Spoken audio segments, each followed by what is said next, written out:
Assalamualaikum warahmatullahi wabarakatuh. Alhamdulillahilladzi an'ama alaina bi ni'matil iman wal islam.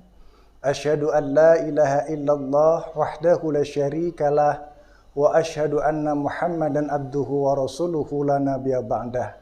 Allahumma shalli wa sallim wa barik ala nabiyina Muhammadin wa ala alihi wa ashabihi wa man tabi'ahum bi ihsan ila yaumiddin. Pemirsa yang dirahmati oleh Allah Subhanahu wa taala. Kita patut bersyukur kepada Allah Subhanahu wa taala yang mana kita masih dipertemukan Allah pada bulan Ramadan ini. Bulan yang penuh dengan berkah, bulan yang penuh dengan maghfirah ampunan Allah Subhanahu wa taala, dan bulan yang dilipat gandakan seluruh amal kita ketika di bulan Ramadan ini. Tentunya rasa syukur itu harus kita ikuti dengan peningkatan keimanan dan ketakwaan kita kepada Allah Subhanahu wa taala. Nah, bagaimana caranya kita meningkatkan keimanan dan ketakwaan kita kepada Allah Subhanahu wa taala? Maka tentunya ini dengan jalan apa? Kita lebih semangat di dalam mempelajari agama dan syariat-syariat yang telah diajarkan Rasulullah kepada kita. Ini sangat penting, ini sangat urgensi dalam rangka untuk peningkatan ketakwaan kita dan keimanan kita kepada Allah Subhanahu wa taala. Dan yang sangat penting menurut kami adalah bagaimana kita bisa menanamkan syahadat kita, menerapkan syahadat itu dalam kehidupan kita sehari-hari. Nah, dalam konteks ini kami akan memberikan penjelasan tentang apa sih makna syahadat yang sudah kita ikrarkan ini. Syahadatain, ada dua syahadat yang merupakan gerbang utama ketika seseorang itu mengikrarkan diri masuk Islam.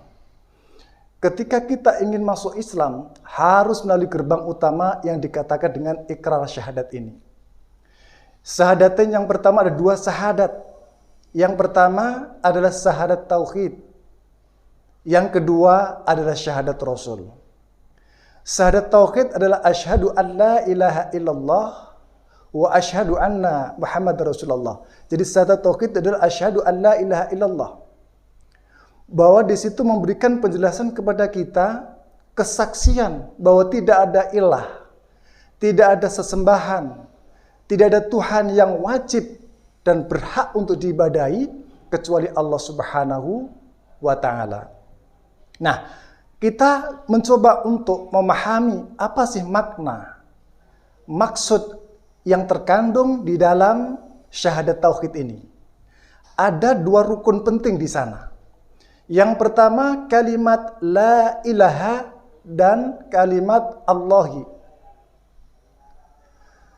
La ilaha di sana adalah merupakan sebuah rukun yang memberikan penjelasan kepada kita terkait dengan nafyu, peniadaan. Ya, peniadaan, penafian. Artinya apa? Bahwa tidak ada ilah-ilah, tidak ada sesembahan yang wajib untuk disembah. Jadi tidak ada sesembahan yang wajib dan berhak untuk disembah. Kemudian yang rukun yang kedua adalah al-isbat, penetapan. Siapa yang berhak untuk diibadahi? Siapa yang berhak untuk kita sembah? Maka di rukun yang kedua al-isbat, penetapan adalah Allah. Hanya Allah yang wajib dan patut kita sembah dan patut kita ibadahi. Nah, inilah rukun yang terkandung di dalam syahadat tauhid. Di dalam Al-Quran, surat Al-Baqarah ayat 256. Di sana dikatakan a'udzubillahi minasyaitonirrajim. Wa may yakfur billahi wa may yakfur. Di dalam surat itu dinyatakan bahwa famay yakfur bitaghut, ya, famay yakfur bitaghut wa yu'min billah faqad istamsaka bil urwati wusqa lam fisama laha. Famay yakfur bitaghut, barang siapa yang mengingkari taghut, Barang siapa yang ingkar terhadap tauhid, ini merupakan bentuk rukun yang pertama, penafian, peniadaan. Kemudian dilanjutkan dengan wa yu'min billah. Kemudian mereka beriman kepada Allah Subhanahu wa taala. Ini merupakan sebuah isbat, al-isbat penetapan. Jadi kita mengingkari ilah-ilah, sesembahan dan togut-togut yang lain itu yang kita tetapkan, yang wajib kita imani, yang wajib kita sembah, dan yang wajib kita ibadahi hanyalah Allah Subhanahu wa ta'ala. Sehingga konsekuensinya dalam syahadat tauhid ini adalah kita harus melaksanakan bentuk ibadah, ya, bentuk peribadahan kita kepada Allah Subhanahu wa taala berorientasi kepada tauhidan Allah Subhanahu wa taala. Jangan sampai kita melakukan sebuah kesirikan, menyetarakan Allah dengan makhluk yang lain, menganggap bahwa ada makhluk-makhluk yang lain yang setara kedudukannya dengan Allah, yang memiliki kekuasaan yang sama dengan Allah. Maka jika ini terjadi, maka syahadat kita ini yang pertama tentang ketauhidan kepada Allah ini menjadi rusak. Pemirsa yang dirahmati oleh Allah Subhanahu wa taala. Kemudian syahadat yang kedua adalah syahadat Rasul. Wa asyhadu anna Muhammadar Rasulullah. Di situ ada kata anna Muhammadar Rasulullah, ma'anna Muhammadar dan kata Rasulullah. Jadi di dalam syahadat Rasul ini ada dua rukun yang harus kita ketahui. Yang pertama, makna anna Muhammadar menunjukkan sebuah abduhu. Bahwa Rasul itu adalah hamba.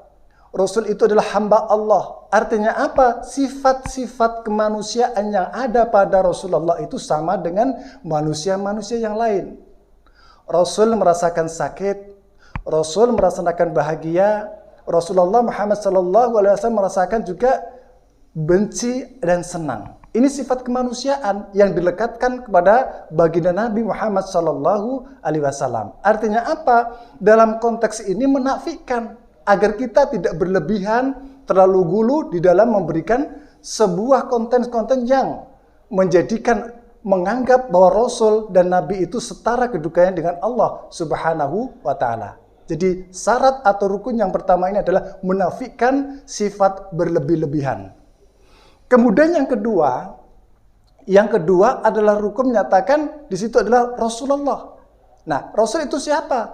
Rasul itu adalah utusan Allah yang diberikan tugas untuk memberikan al-basir, kabar gembira, dan al-nadhir, peringatan. Artinya apa? Ini juga memberikan penjelasan kepada kita agar kita tidak punya merasa untuk meremehkan terhadap baginda Nabi Muhammad SAW. Nah, konsep ini dibangun dalam rangka apa? Bahwa Rasulullah SAW adalah hamba Allah yang diberikan untuk mengemban amanah sebagai utusan Allah dalam rangka untuk menjalankan risalah dan menyampaikan syariat-syariat Allah Subhanahu wa taala. Dan hadirin pemirsa yang dimuliakan oleh Allah Subhanahu wa taala, di samping syahadat ini sebagai gerbang utama masuk di dalam kita dalam beragama atau sebagai umat Islam, maka syahadat ini juga sebagai prasyarat, sebagai gerbang utama apakah amal yang kita lakukan, ibadah yang kita lakukan itu diterima atau tidak oleh Allah Subhanahu wa taala. Artinya apa? Bahwa amal ibadah kita yang kita lakukan itu akan diterima oleh Allah Subhanahu wa taala manakala ada dua syarat. Syaratnya apa? Yang pertama adalah ikhlas. Kemudian yang kedua adalah iktiba. Ikhlas itu apa? Ikhlas itu beribadah kita adalah hanya semata-mata kepada Allah Subhanahu wa taala.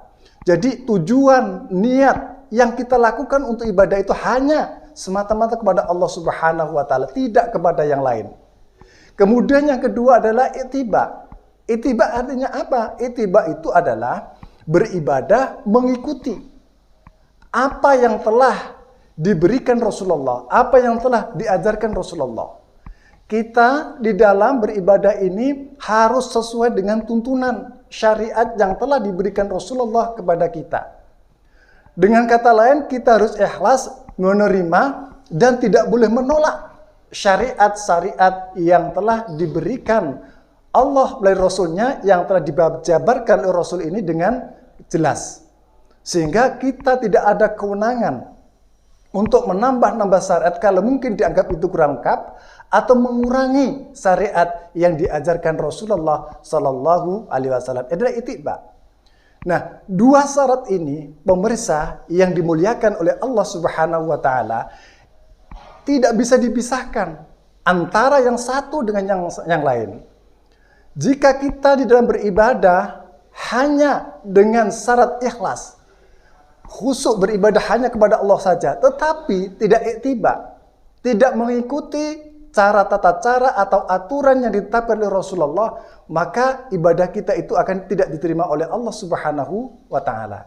Atau sebaliknya, kita mengikuti syariat-syariat yang dibawa Rasulullah, contoh-contoh yang diberikan Rasulullah, tetapi kita tidak memiliki sifat ikhlas. Ibadah kita tidak karena Allah, karena yang lain, maka ibadah kita tidak akan diterima oleh Allah Subhanahu wa Ta'ala.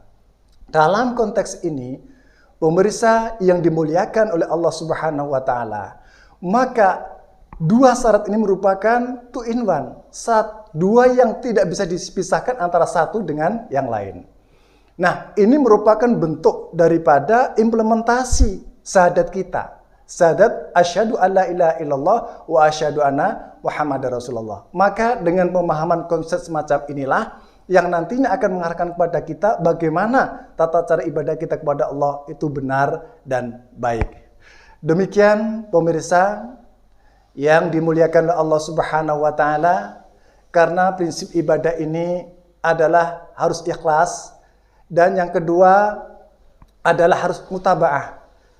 Yang mana ikhlas ini dijabarkan oleh Allah di dalam surat Al-Bayyinah ayat 5. Di sana disebutkan bahwa A'udzu billahi minasyaitonir rajim. Bismillahirrahmanirrahim.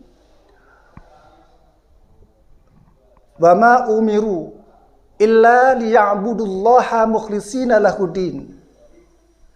Bahwa Allah memerintahkan kepada kita untuk mukhlis, harus ikhlas dalam ibadah ini. Jadi kandungan Al-Bayyinah ini memberikan isyarat kepada kita bahwa bentuk perintah amalan kepada Allah ini harus ikhlas. Kemudian bagaimana itibanya? Itibanya adalah sebagaimana Rasulullah Sallallahu Alaihi Wasallam jelaskan di dalam hadis riwayat Muslim. Di sana disebutkan bahwa man amila amalan laisa alaihi amruna fahuwa raddun. Barang siapa melakukan sebuah amalan ibadah yang tidak ada perintah dari Rasulullah Sallallahu Alaihi Wasallam, maka fahuwa raddun. Amalan-amalan itu adalah tertolak. Nah, dari sinilah pemirsa yang dirahmati oleh Allah Subhanahu wa Ta'ala, betapa pentingnya syahadat yang ada urgensinya, ada keterkaitannya dengan sebagai syarat diterimanya ibadah kita kepada Allah Subhanahu wa Ta'ala. Semoga dengan sedikit yang dapat kita berikan pada kesempatan ini dapat memberikan penjelasan, kemudian menjadikan kita akan lebih gamblang terhadap pemahaman syahadat. Dan tentunya pemahaman syahadat ini tidak hanya sekedar kita baca, kita mengetahui artinya, tetapi bagaimana kita memahami maknanya, kemudian kita amalkan, kita terapkan dalam amaliyah kegiatan kita dalam beribadah kepada Allah Subhanahu wa Ta'ala. Semoga bermanfaat. Akhirul kalam, ihdinas siratal mustaqim. Wassalamualaikum warahmatullahi wabarakatuh.